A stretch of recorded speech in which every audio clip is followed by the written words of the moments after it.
여러분 모두 안녕하세요. 저는 서울 서초구에 살고 있는 30대 초반의 미혼 여성입니다. 사실 전 얼마 전 결혼까지 약속한 사랑했던 예비 남편이 있었습니다. 하지만 전 몰랐던 겁니다. 저를 사랑한다고 믿었던 예비 남편이 사실 절 진심으로 사랑한 게 아니란 사실을요. 알고 보니 제가 돈 많은 집 딸인 줄 알고 저를 좋아하는 척 연기를 했던 겁니다.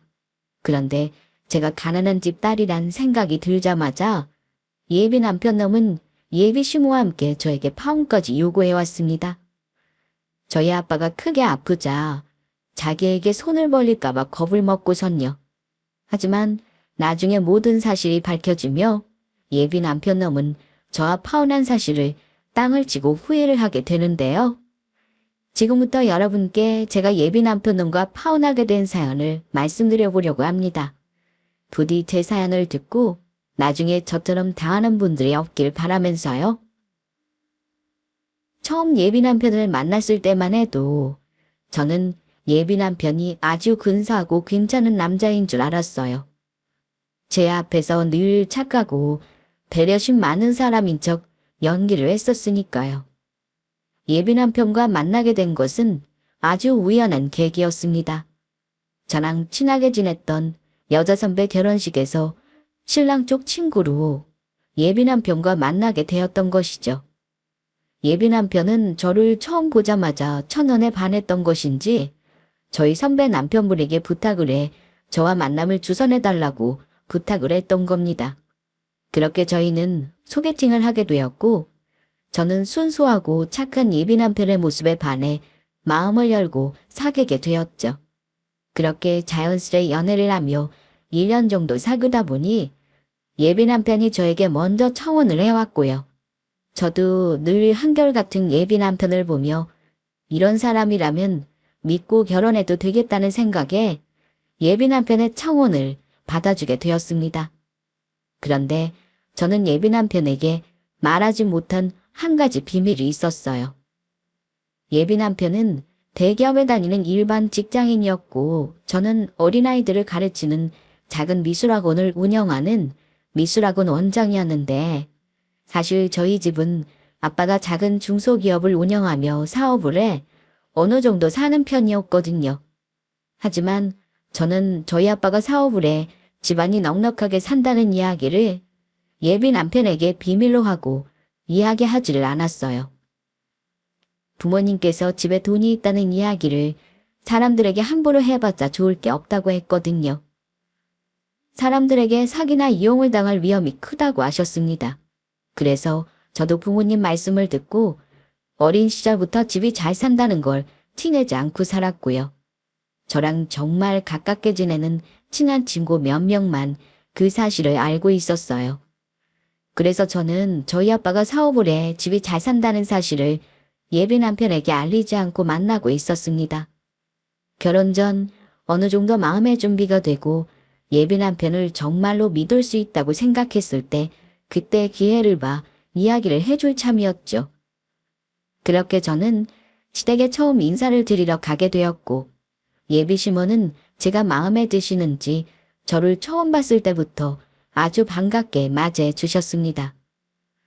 예비 남편의 아버지께서는 예비 남편이 대학교 때 지병으로 돌아가셨다고 했는데 그래서 시댁엔 예비 남편과 예비 시모 이렇게 두 식구가 살고 있었죠.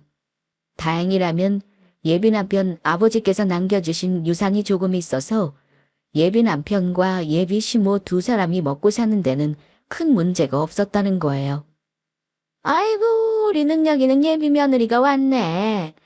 미술학원 원장이라고 그랬지. 어쩜 직업도 대기업 다니는 우리 아들이랑 수등이 딱 맞을까. 우리 아들 짝으로 아주 딱이네. 어머니 안녕하세요. 어머니 보시기에 부족한 게 많겠지만 예쁘게 봐주세요.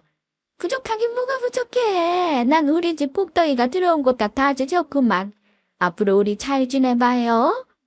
예, 어머니. 예비 시모는 저를 매우 흡족해 하셨고 그렇게 저희는 저희 부모님에 이어 예비 시모에게도 결혼 허락을 받게 되었습니다. 그래서 저희는 조금씩 결혼 준비를 하며 미래를 함께할 준비를 해나갑니다.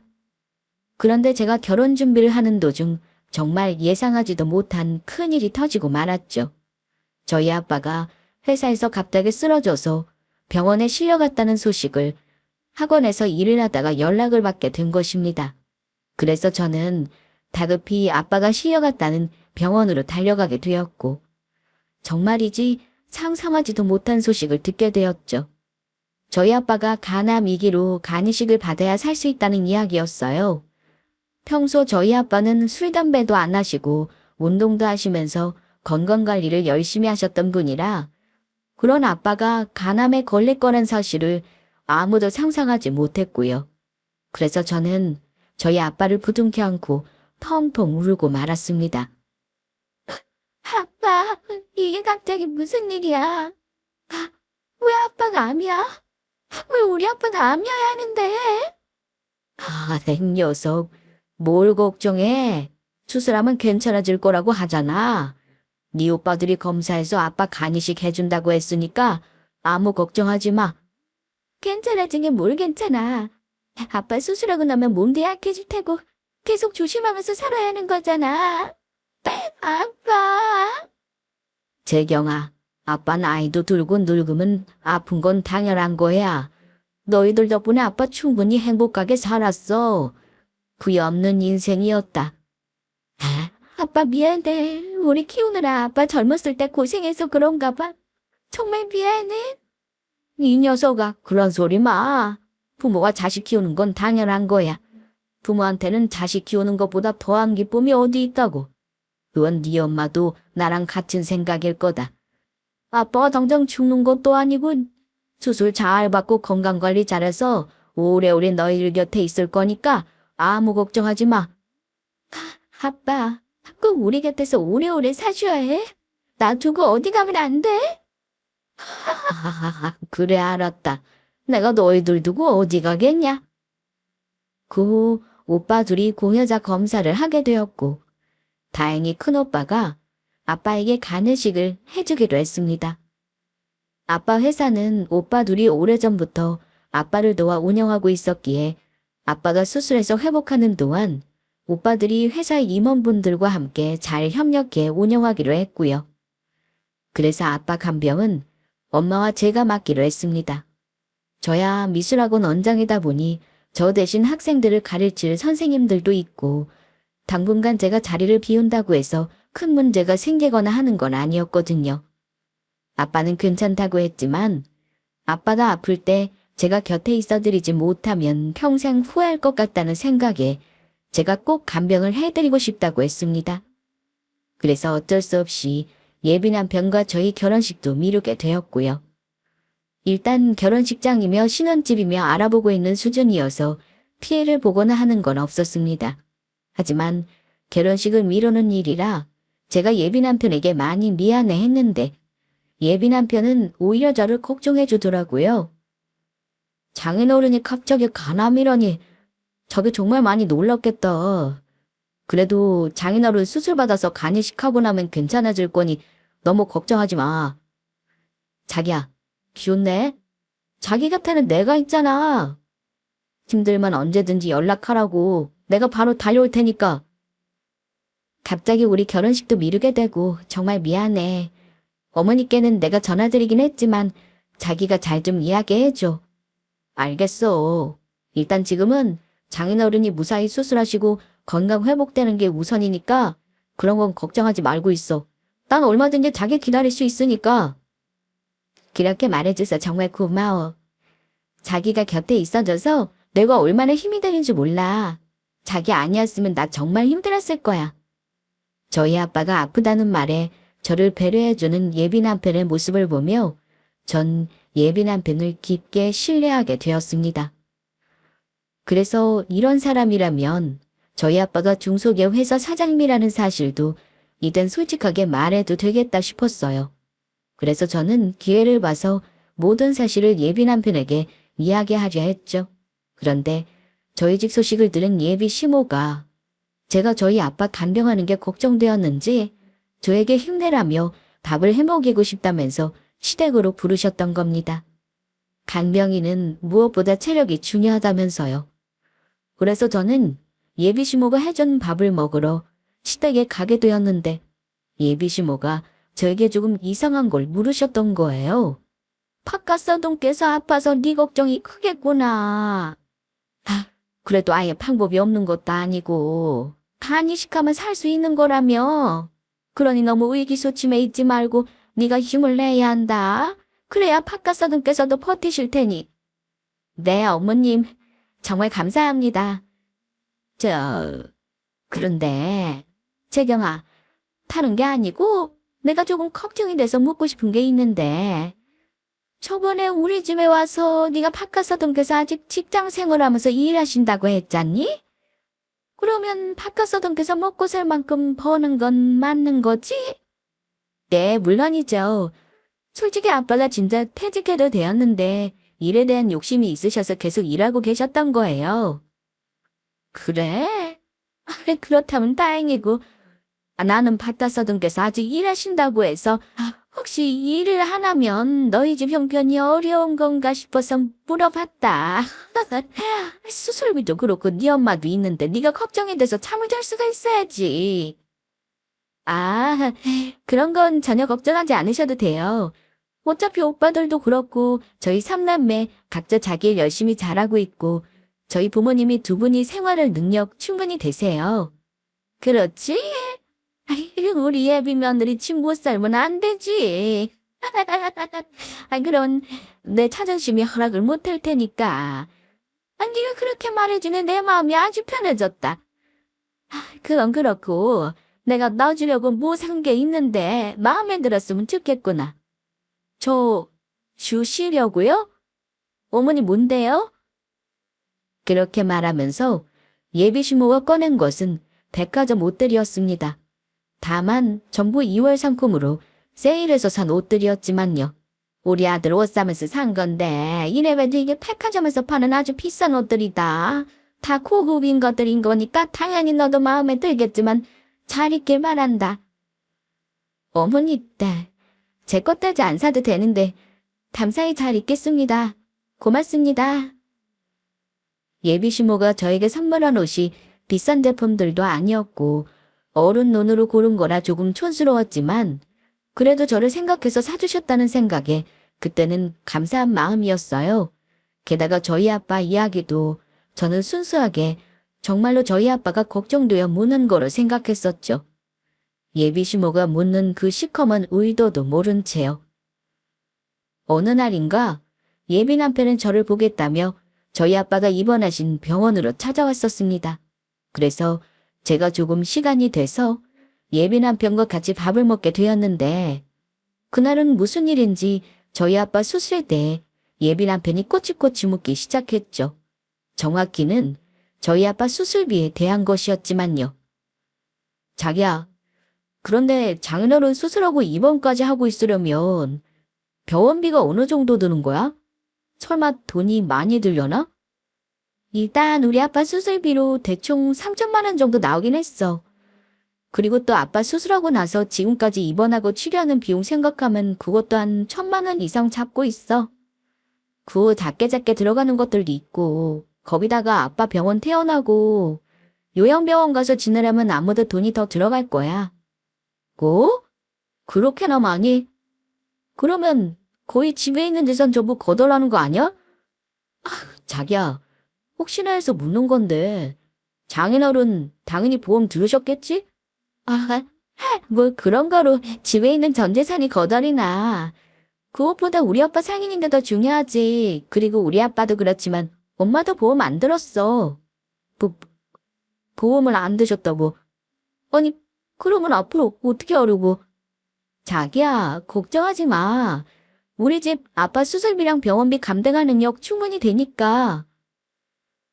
솔직히 저희 가족들은 전부 보험을 들어놓지 않았습니다.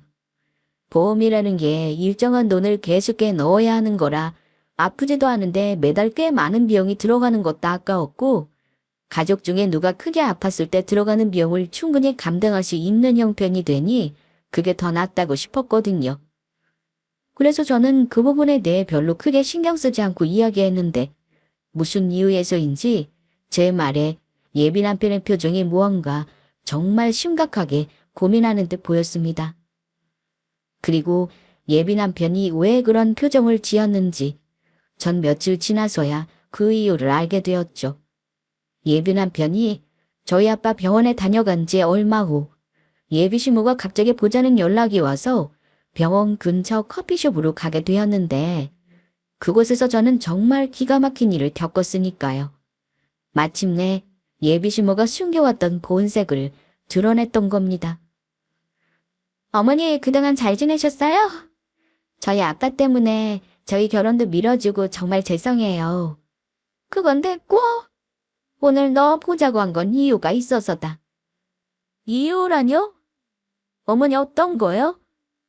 제 물음에 시어머니는 저한테 종이 한 장을 내밀더라고요. 그리고 거기에 적힌 내용들을 보고 저는 정말 깜짝 놀라고 말았죠. 어머니, 지금 이게 다 뭔가요? 뭐긴, 네가 우리 집에 시집올 때 해올 혼수 목록이지. 솔직히 가난한 너희 집 주제에 우리처럼 잘 사는 집에 대기업 다니는 찬란 우리 아들을 사위로 맞으려면 이 정도는 해와야 하는 거 아니니? 우리 아들 말이 네가 미술학원 원장에 하고 다니는 게 집이 잘 사는 것 같다고 해서 아주 좋아했더니 가족 전체가 보험들 돈도 없어서 들지 못하는 아주 상거지 집안이었어. 보험이요? 혹시 어머니 저번에 제가 성호 씨 만나서 저희 부모님 보험 안 들었다는 그 이야기 듣고 그러시는 거예요? 어머니 죄송한데 저희 집 절대 가난하지 않고요. 보험도 안 들을만 하니까 안 들었던 거예요. 이게 어디서 어른 앞에서 새빨간 그런 거짓말을 하고 있어? 요즘 세상에 어떤 세상인데 멍청하게 보험 안 드는 사람이 있다고 그런 헛소리를 하는 거냐고. 다 돈이 없으니까 안 드는 거지. 누가 돈이 있는데 보험을 안 들어. 너희 부모님은 그동안 열심히 살아서 돈 안 모으고 뭐 했다니. 재수 없으려니까 그지랑 사돈 맺게 생겼네. 참말 말고 우리 아들이랑 결혼하려면 거기 잡힌 혼수 전부 해오는 거다. 그때 전 딱 느낌이 왔습니다. 아무래도 이 결혼은 안 될 것 같다는 생각이요. 그래서 전 예비 시모의 행동을 보며 예비 남편과 헤어져야겠다는 생각을 했어요.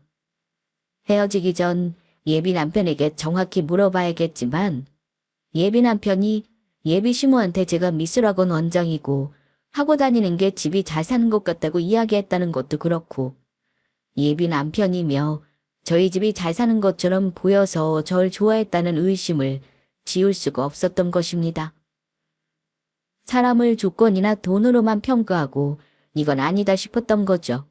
게다가 저희 부모님에 대해 함부로 말하며 무시하는 건 누가 되었든 절대로 용서할 수가 없었으니까요.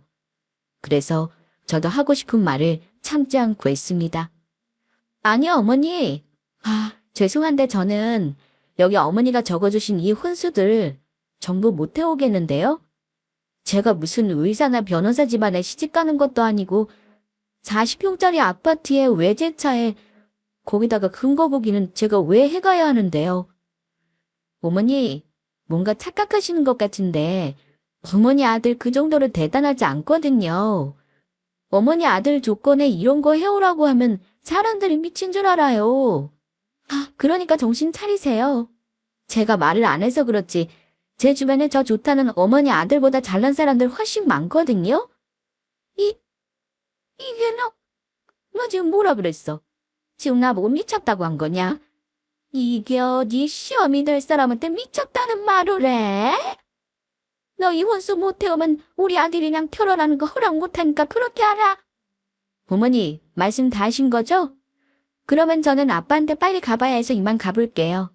다시는 이런 일로 저 불러내지 마세요. 제가 이래봬도 아주 바쁜 사람이니까. 야, 내가 말 아직 안 끝났어. 가긴 어디다. 야! 뒤에서 노발대발하는 예비 시모의 목소리가 들려왔지만 저는 무시해버리고 바로 커피숍을 나왔습니다. 그리고 저희 집에 대해 예비 남편에게 말하지 않은 게 정말 다행이다 싶었어요. 역시 사람은 겪어봐야 안다고. 저희 집에 아빠가 사업을 해 돈이 있다는 사실을 알았으면 예비 시모며 예비 남편의 진짜 본색을 모를 뻔했으니까요. 그리고 저는 예비 시모가 저에게 왜 그런 많은 혼수를 받으려고 했는지 며칠 후 몸소 깨닫게 되었죠. 제가 아빠를 병간호하느라 바빠서 예비 남편과 헤어지자는 말을 못하고 연락을 미루는 사이 예비 남편과 예비 시모가 또다시 저희 아빠 병원 앞으로 찾아왔던 겁니다. 그래서 제가 지금은 아빠 병간호하느라 바빠서 만날 수 없다고 하는데도 당장 만나주지 않으면 저희 아빠 병실을 찾아와 깽판을 부리겠다는 말까지 했던 거예요. 그래서 이건 정말 아니다 싶어서 저도 이왕 이렇게 된 거 아예 그날 끝내자 싶은 마음에 두 사람을 나가서 만나게 되었습니다. 하지만 제가 예비 남편과 헤어질 생각이란 사실을 모르는 예비 시모며 예비 남편 놈이며 아주 어이없는 헛소리를 하더라고요. 또 말할 필요 없다. 내가 헤어라는 혼수도 못 해오겠다고 했으니 너 당장 우리 아들이랑 헤어져라. 알아보니 미술학원 그거 돈도 얼마 못 번다고 하고 막말로 너희 집 돈도 없어서 지금 네 아빠 수술비며 병원비 전부 빚내서 하고 있을 텐데 나중에 결혼하면 네 아빠 많은 그 수술비 병원비 전부 우리 아들 보고 내라고 할 거 아니니? 어디서 남의 아들을 뺏겨 먹으려고? 집안에 돈이 얼마나 있는지 떠보려고 얼마 되지도 않은 혼수 해오라고 했더니 아주 기겁하는 꼴이 말 안 해도 뻔하지. 너희 집 거지 중에서도 아주 산거지 집안이겠지. 너 우리 엄마 말 잘 들었지? 그러니까 우리 여기서 깔끔하게 그만 끝내자. 엄마가 수술비 알아보라고 했는데 역시 엄마 말을 들어야 한다니까. 하마터면 결혼해서 평생 돈 뜯길 뻔했네. 아주 마침 잘 됐네요. 안 그래도 나도 돈에 환장하는 터무니없는 혼수나 요구하는 개념도 밥 말아먹은 시어머니 둔 집안에 시집갈 수가 없을 것 같아서 헤어지려고 했는데 우리 여기서 끝내는 게 좋겠네요. 그리고 이자 보니까 남편 될 놈까지 아주 개차반이었어. 너 지금 나한테 뭐라고 한 거냐? 너 지금 나한테 욕한 거냐? 네, 아줌마. 나이만 먹었으면 뭐해요. 사람이 철이 들어야지. 사람이 대접을 받고 싶으면 대접받을 만큼 행동을 하시라고요. 덕이 지금 우리 엄마한테 그게 무슨 말버릇이야. 아줌마라니. 누구 보고 아줌마라고 하는 거냐고. 그리고 지금 나보고 개차반이라고 한 거야. 그래, 개차반이라고 했다, 이 추잡한 찌질한 놈아. 그리고 네가 무슨 우리 집에 돈을 뜯기긴 뭘 뜯겨. 네가 버는 그 쥐꼬리만한 돈, 뜯길만한 돈이라니? 너희 집 재산 다 합쳐도 우리 집 재산 3마리 피도 안 돼. 그리고 뭘 모르나 본데. 너랑 나랑 끝난 거면 네 엄마가 나랑 남인데 아줌마를 아줌마라고 부르지 그러면 뭐라고 부르는데. 나야말로 너 같은 놈. 내 인생에서 영원히 아웃이니까 다시는 보지 말자. 그동안 너 때문에 허비한 내 시간이 아깝다. 아이고, 저런 걸 우리 집안 며느리를 둘 뻔했으니. 내 뒷목이야. 아이고, 내 뒷목. 엄마 괜찮아? 병원이라도 가볼까? 제 말에 예비 시모는 제대로 충격을 받았는지 뒷목을 잡고 아주 난리가 났었습니다. 하지만 이미 끝난 사이고 저는 바로 커피숍을 나와버렸죠. 그렇게 저는 예비 남편놈과 파혼을 하게 되었어요. 하지만 예비 남편놈과 예비 시모는 저와 끝난 사이임에도 정신을 못 차리고 끝까지 아주 치사하게 나왔습니다. 예비 남편놈이 저와 파혼한 지 얼마 안 돼 저에게 연락을 해서는 헛소리를 했던 겁니다. 내가 가만히 생각해봤는데 아무리 생각해도 너무 억울해서 말이야. 내가 너 만나면서 썼던 돈들 당장 돌려줘. 솔직히 너 만나면서 썼던 돈들도 네가 잘 사는 집 딸인 줄 알고 전부 투자했던 건데 네가 나를 속여서 그만을 헛돈 쓰게 한 거잖아. 내가 그동안 너 때문에 들어갔던 돈을 계산해놨으니까 그렇게 알고. 그리고 우리 엄마가 그러는데 너 사뒀던 선물들도 전부 돌려달래. 뭐 이런 그지 같은 인간들이 다 있어. 치사하게 누가 헤어졌다고 그동안 썼던 데이트 비용이랑 선물을 달라고 하냐? 너 정말 생각이란 게 있긴 한 거냐?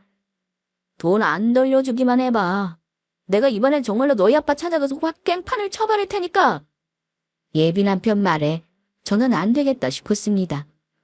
자신이 잘못한 것도 모른 채 이미 끝난 사이에 끝까지 절 괴롭히는 모습에 제대로 혼쭐을 좀 내주자 싶었죠. 그래서 이야기했죠. 그래 알겠어. 네가 나한테 썼다는 그 데이트 비용 전부 돌려줄게. 어디서 만날까? 진작 그렇게 나왔어야지. 그러면 약속 장소로 문자로 보내줄 테니까 거기서 보자고. 예비 남편이 저와 약속한 장소는 저와 헤어질 때 만났던 커피숍이었어요. 그래서 약속 시간에 맞춰 커피숍에 가게 되었고, 예비 남편 놈은 저를 보자마자 그동안 저를 만나면서 썼던 내역들을 보여주더라고요. 내가 이거 정리하느라고 며칠 동안 얼마나 고생했는지 알아? 너한테 돈 돌려받으려고 내가 너한테 썼던 것들 일일이 카드 내역 확인하면서 정리하느라고 장난 아니었다고. 그러니까 여기 적혀있는 돈 되도록 이번 달 안으로 나한테 보내줬으면 좋겠어. 저기 그런데 말이야. 너도 알고 있지? 너 만나면서 너만 돈 쓴 거 아니라는 거? 내가 알기로는 항상 데이트할 때마다 내가 너보다 돈을 더 많이 썼던 것 같아. 그래서 나도 너 만나면서 썼던 비용들 정리해봤는데 지금 비교해보니까 너야말로 내가 썼던 돈들 돌려줘야겠어. 그러니까 내가 썼던 돈에서 네가 썼던 돈 빼고 나머지 돈들 당장 나한테 보내. 이번 달 안으로. 그렇게 말하며 제가 그동안 예비 남편 놈을 만나면서 썼던 비용의 내역서를 보여줬습니다. 예비 남편 놈은 설마 제가 예비 남편 놈을 만나면서 썼던 돈을 전부 기억할까 싶어 치졸한 방법으로 자신이 썼던 데이트 비용들을 저에게 뜯어내려고 했던 것 같았지만 어림도 없었죠.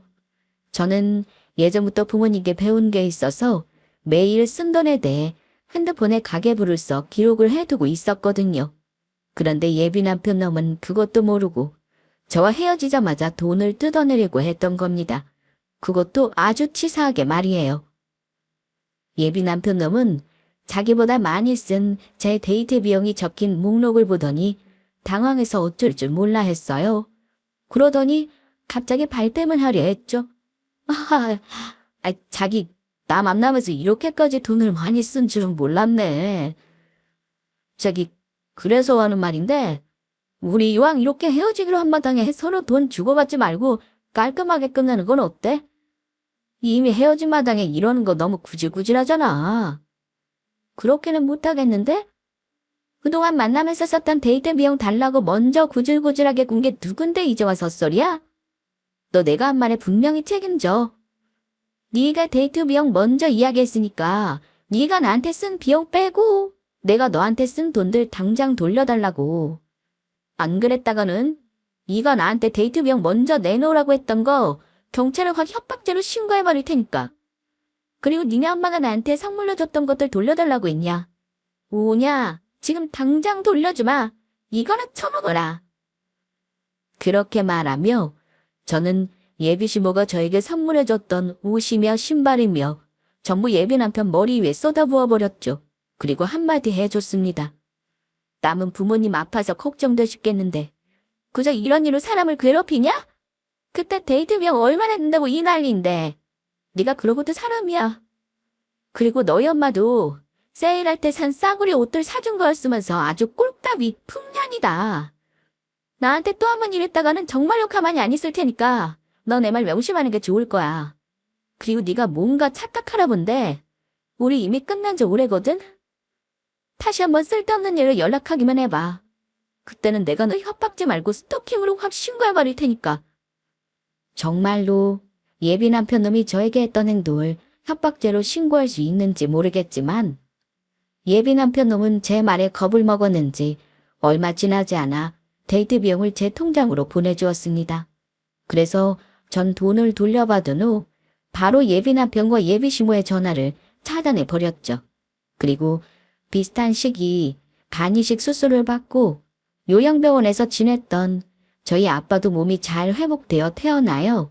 집으로 돌아오시게 되었고요. 물론 계속 병원에 다니며 나머지 치료를 받아야 하겠지만 앞으로는 잘 관리하면서 건강해질 일만 남게 된 것이죠. 그런데 원수는 외나무 다리에서 만난다고 예비 남편놈과 예비 시모를 아주 뜻밖의 장소에서 만나게 되었습니다. 평소 아빠가 좋아하는 한정 시집이 있었는데 태어나시고 거기 음식을 꼭 드시러 가고 싶다고 하셨거든요. 그래서 아빠가 병원에 태어나고 몇 달 뒤에 건강이 어느 정도 회복되어서 가족들과 함께 모시고 가게 되었는데 그곳에서 두 원수들을 만나게 되었던 거예요.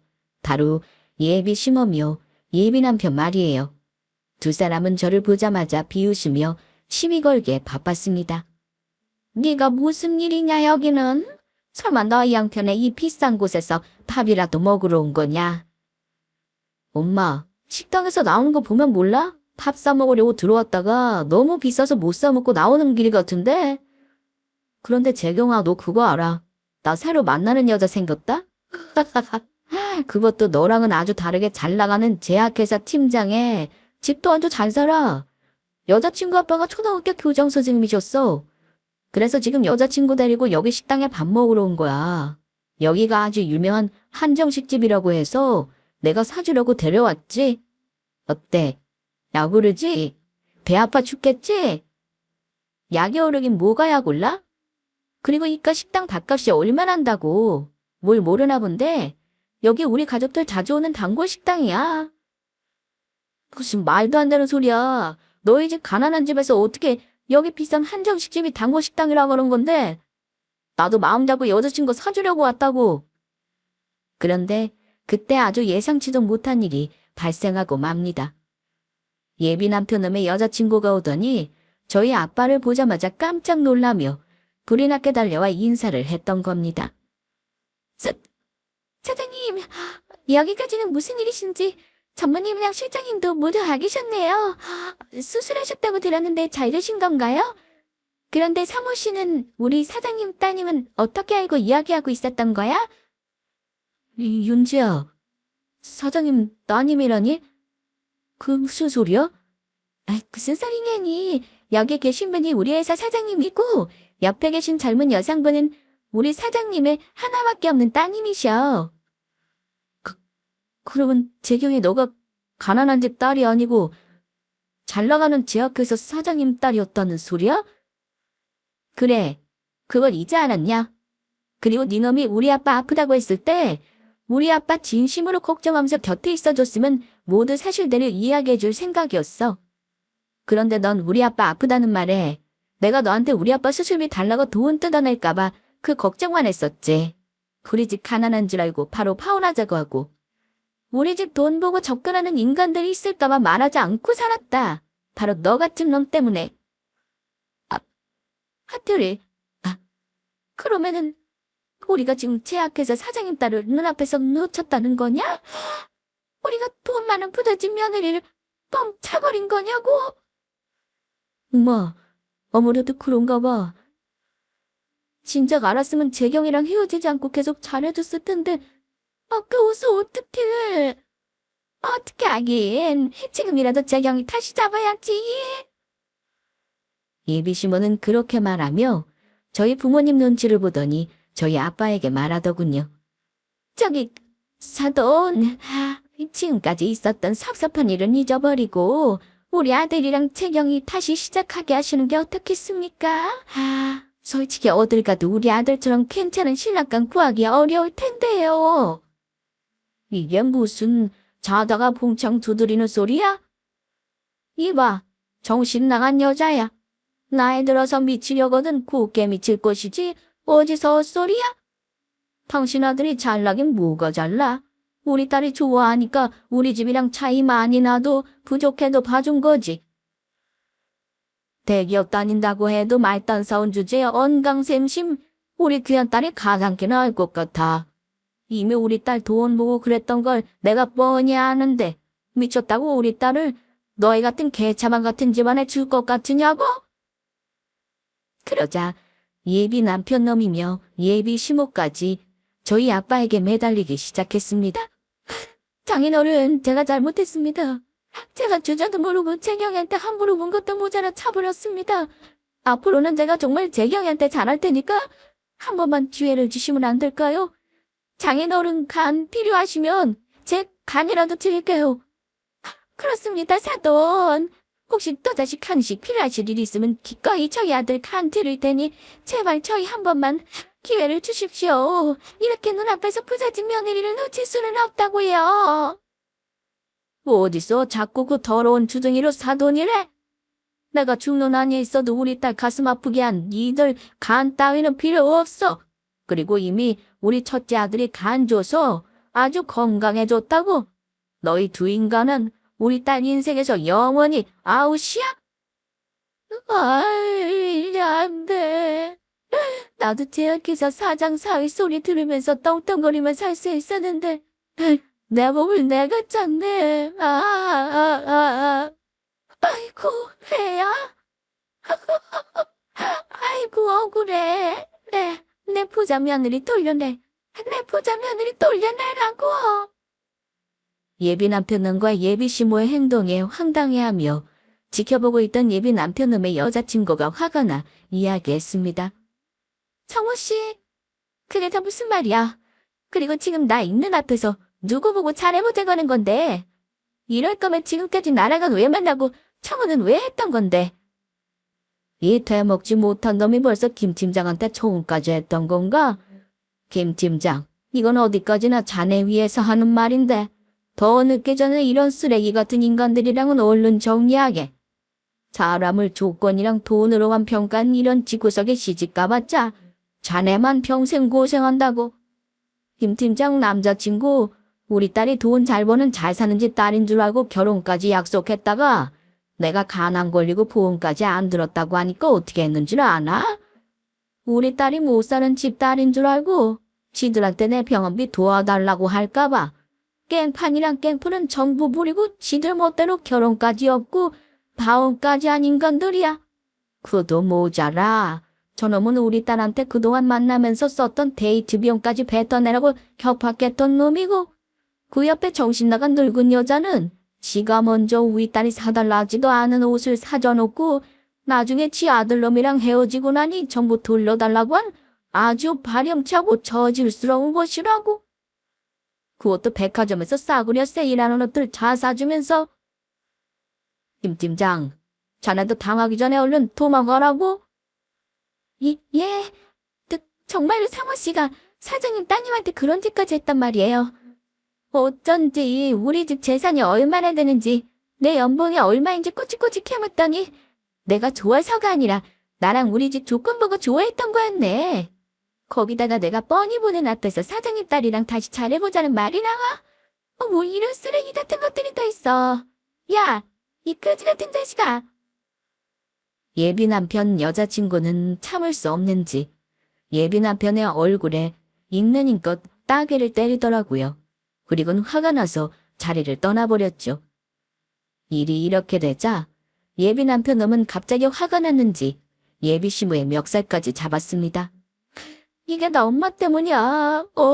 앞으로 내 인생 어떻게 책임질 거야? 엄마 말대로 했다가 지금 여자친구도 잃어버리고 갑부집 전 약혼자까지 놓치고 이게 다 어떻게 할 거냐고.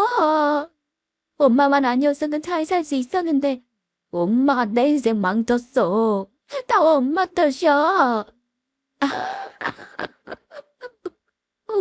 응거 넉지 못해. 아무리 그래도 어떻게 네 엄마 멱살을 잡아. 난 네 낳아준 엄마라고. 억울한 건 나도 마찬가지란 말이야. 식당 앞에서 망연자실에 주저앉아 있는 예비 남편과 예비 시모를 두고 저희 가족은 한정식집을 나오려고 했습니다. 그런데 떠나려는 저에게 예비 남편이 묻더라고요. 자경아, 잠깐만.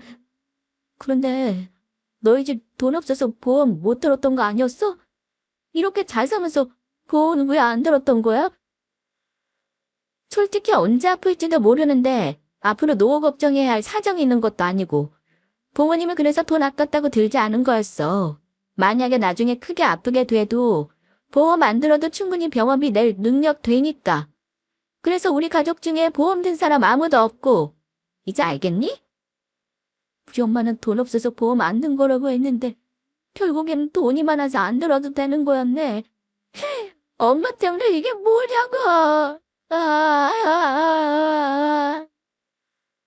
예비 남편은 저희 가족들이 식당을 나오는 내내 예비 시모를 붙잡고 울고불고 아주 난리였죠. 하지만 저는 그렇게 모든 일이 정리되면 모든 게 끝났다고 생각했죠. 바로 그 일이 있기 전까지는 말이에요. 저는 그렇게 예비 남편놈과 아예 인연이 끝났다고 생각했는데 예비 남편놈이 정신을 못 차린 것인지 저희 미술학원 앞에 찾아오는 일이 있었습니다. 제가 퇴근하려고 밖에 나가자 저희 학원 앞에서 기다리고 있던 거죠. 아주 잘 차려입은 모습으로 예비 남편놈은 꽃다발까지 사들고 왔었는데 저를 보더니 꽃다발을 내밀며 이야기하더군요. 재영아, 내가 마지막으로 딱 한 번만 이야기할게. 많이 늦은 거 아는데 우리 정말로 다시 시작해보면 안 될까? 내가 앞으로는 너 공주님처럼 모시면서 네가 하자는 대로 다 할게. 나 아직 너 못 잊고 있었고 넌 영원히 내 마지막 사랑이 될 거야. 정말 내가 하자는 대로 다 할 거야? 그럼 앞으로는 재경이 네가 하는 말이면 뭐든 들어줄 준비가 되어 있다고. 알았어. 그렇게 말하며 저는 예비 남편놈이 주는 꽃을 받아주었습니다. 그러자 예비 남편놈은 아주 신나서 이야기하더라고요. 아, 우와. 날 용서하고 내 마음 받아주는 거야? 그러면 우리 다시 결혼하는 거 맞지? 얼른 우리 날짜 다시 잡자. 부모님 상견례 날짜는 언제가 좋을까? 그래서 저는 예비 남편놈에게 받은 꽃다발로 예비 남편놈의 면상을 패버렸습니다. 마지막 사랑 같은 소리하고 자빠졌네. 너 같은 놈이랑 다시 시작하느니 차라리 평생 혼자 늙어 죽겠다. 이 끝까지 구질구질한 자식아. 너 앞으로 내가 하자는 대로 다 하자고 했지? 앞으로는 영원히 나 찾아오지 마. 너 같은 놈은 아주 꼴보기도 싫으니까. 아프다고 그만 때리란 말이야. 그리고 저는 바로 예비 남편놈을 경찰에 신고해버렸습니다. 사실은 예비 남편놈이 저를 못살게 굴며 전화를 했을 때부터 스토킹으로 신고를 했었거든요. 그런데도 정신을 못 차리고 저를 다시 찾아왔던 것이고 결국 예비 남편놈은 벌금까지 내며 아주 혼쭐이 나고 말았습니다. 그 예비 남편의 지인에게 듣게 된 소식인데 예비 남편놈은 결국 지금의 여자친구와도 헤어졌다고 합니다. 예비 남편 여자친구도 자기를 사랑해서가 아닌 본인 조건이랑 돈을 보고 만나려고 했던 사람이랑 계속 만나고 싶지 않았던 거죠. 게다가 그 후 예비 남편은 집이 쫄딱 망한 것 같더라고요. 알고 보니 예비 시모가 예비 남편 몰래 빚까지 져서 부동산에 투자를 했었는데 그게 완전히 사기였다고 하더라고요. 하도 주변 사람들에게 돈이 많은 척 자랑하고 다닌 터라 이상한 사기꾼들이 주변에 꼬였던 것 같습니다. 그래서 예비 남편이랑 예비 시모는 길거리에 나앉을 신세가 되었다고 하던데 예비 남편은 너무 화가 나 저랑 헤어지게 만든 일까지 합쳐 예비 시모와 인연을 끊고 살고 있다고 합니다. 집이 망한 것도 자기 인생이 이렇게 된 것도 전부 예비 시모 때문이라면서요. 그래서 예비 남편은 작은 원룸을 얻어 생활하고 있고 예비 시모는 반지하 단칸방에서 폐지를 지우며 살고 있는 것 같습니다. 저희 집이 가난한 줄 알고 그렇게 무시하더니 결국 본인들이 그 가난한 형편에 놓이게 된 것입니다. 그리고 현재 저희 아빠는 건강을 많이 회복하시면서 잘 지내고 있어요. 물론 회사 사장직에선 물러나게 되었지만 저희 가족들과 행복한 시간을 보내시는 중입니다. 아빠 말로는 여생은 저희 가족들과 함께 행복하게 지내고 싶다고 하시더라고요. 물론 그동안 아빠가 바빠서 일하느라 엄마와 못 해본 것들도 많이 해보고 싶다고 하세요. 아직은 건강에 신경 쓰며 조심하고 있지만 나중엔 엄마랑 같이 취미생활도 하고 여행도 다니면서 그렇게 보내고 싶다고 하십니다. 그래서 저뿐만 아니라 저희 오빠들도 부모님 살아계실 때 잘하자는 마음이 강해졌습니다. 물론 오빠들은 결혼을 했으니 본인 가족들에게 더 충실해야겠지만요. 그러면 이만 제 사연을 마치도록 하겠습니다. 모두 끝까지 들어주셔서 감사합니다. 모두 늘 건강하시고 행복하세요.